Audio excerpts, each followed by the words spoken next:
કંઈ ન મળતા રાહતનો શ્વાસ લીધો। બોમ્બની ધમકીને પગલે જૂનાગઢના ગાંધીગ્રામ વિસ્તારમાં આવેલી પોસ્ટ ઓફિસમાં અફડાતફડી મચી ગઈ હતી। આ અંગેની જાણ થતાં C division, B division police, SOG, dog squad, BDDS, bomb detect and dispose squad, fire brigade સહિતનો કાફલો પોસ્ટ ઓફિસે ઘસી આવ્યો હતો। બોમ્બની ધમકીને પગલે પોસ્ટ ઓફિસમાં રહેલા તમામ કર્મચારીઓને અને અરજદારોને તુરંત જ બહાર કાઢવામાં આવ્યા હતા અને પોસ્ટ ઓફિસ ખાલી કરાવવામાં આવી હતી। ઉપરાંત પોસ્ટ ઓફિસ આજુબાજુના વિસ્તારને પણ ખાલી કરાવવામાં આવ્યો હતો। ત્યારબાદ સર્ચ ઓપરેશન હાથ ધરવામાં આવ્યું હતું। જોકે 2 કલાકના સર્ચ ઓપરેશન બાદ કોઈ પણ વાંધાજનક વસ્તુ ન મળતા તમામ લોકોએ હાશકારો અનુભવ્યો હતો। પશ્ચિમ ગુજરાત વીજ કંપની લિમિટેડના મેંદરડા પેટા વિભાગીય કચેરી દ્વારા વીજ બિલની બાકીની વસૂલાત માટે આક્રમક મેગા ડિસ્કનેક્શન ડ્રાઈવ હાથ ધરવામાં આવી હતી। દરમિયાન 9.41 લાખના વીજ બિલ ન ભરનાર કુલ 323 ગ્રાહકોના વીજ જોડાણ કટ કરી નાખવામાં આવ્યા છે। જૂનાગઢમાં ગુજરાત માધ્યમિક અને ઉચ્ચતર માધ્યમિક શિક્ષણ બોર્ડ દ્વારા ધોરણ 12ની પરીક્ષા લેવાઈ રહી છે। ત્યારે 27 ફેબ્રુઆરી શુક્રવારે પરીક્ષાનો બીજો દિવસ હતો।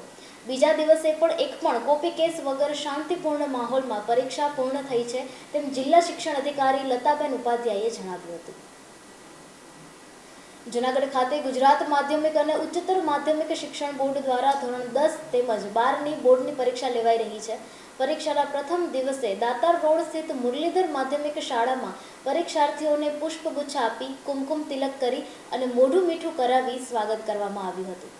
જૂનાગઢના ભવનાથ તળેટી ખાતે આવેલ ગોરક્ષનાથ આશ્રમમાં યોગી ત્રિલોકનાથ બાપુની 34મી પુણ્યતિથિ ઉજવવામાં આવશે। આ અંગે મહંત શેરનાથ બાપુએ જણાવ્યું હતું કે સંવંત 2082ને ફાગણ વદ નોમ ગુરુવાર 12 માર્ચે યોગી ત્રિલોકનાથ બાપુની 34મી પુણ્યતિથિ ઉજવાશે।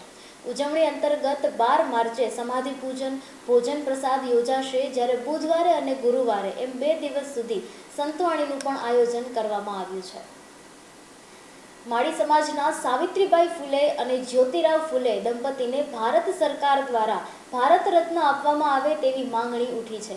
જે સબબ જૂનાગઢમાં સમસ્ત માળી સમાજ મહામંડળ ટ્રસ્ટ ગુજરાતના પ્રમુખ ભાવિક રામી અને મનોજ નરોત્તમ પરમારે જૂનાગઢ જિલ્લા કલેક્ટરને આવેદન આપ્યું છે। જૂનાગઢ તાલુકાના ખડિયા ગામ પાસે આવેલ શિવ મરીન સર્વિસ ખાતે એસએમસીએ દરોડો પાડ્યો હતો। આ દરોડા દરમિયાન 1.98 લાખના ડીઝલ સહિત કુલ 35 લાખના મુદ્દામાલ સાથે 8 આરોપીને ઝડપી લેવામાં આવ્યા છે। તમામ સામે એસએમસીના પીએસઆઈ જેએમ સિસોદિયાએ તાલુકા પોલીસ સ્ટેશનમાં ફરિયાદ નોંધાવતા તાલુકા પોલીસ સ્ટેશનના પીએસઆઈ એસકે ડામોરે તપાસ હાથ ધરી છે। સૌની યોજના લિંક 4ને રાજ્ય સરકારે સૈદ્ધાંતિક મંજૂરી આપી છે, જેને કારણે આ યોજનાના લાગુ પડ્યા બાદ લાછડી ડેમ પાઇપલાઇનથી ભરાશે, જ્યારે દેવકા, જંગર, કાલિંદ્રી ચુંડી, ખોરાસા ગીર ગામ સાથે જોડાયેલા ગામોને પણ સિંચાઈનો વિશાળ લાભ મળશે। જૂનાગઢના ટીંબાવાડી વિસ્તારમાં આવેલ સામૂહિક આરોગ્ય કેન્દ્રમાં આવતીકાલ 28 ફેબ્રુઆરીએ સવારે 11:30 વાગ્યે ગર્ભાશયના મુખના કેન્સરનો રસીકરણ કેમ્પ યોજાશે। આ કેમ્પનું આયોજન રાષ્ટ્રીય એચપીવી રસીકરણ અભિયાન અંતર્ગત કરવામાં આવ્યું છે। આ કેમ્પનો શુભારંભ મેયર ધર્મેશ પોશિયાના હસ્તે કરવામાં આવશે।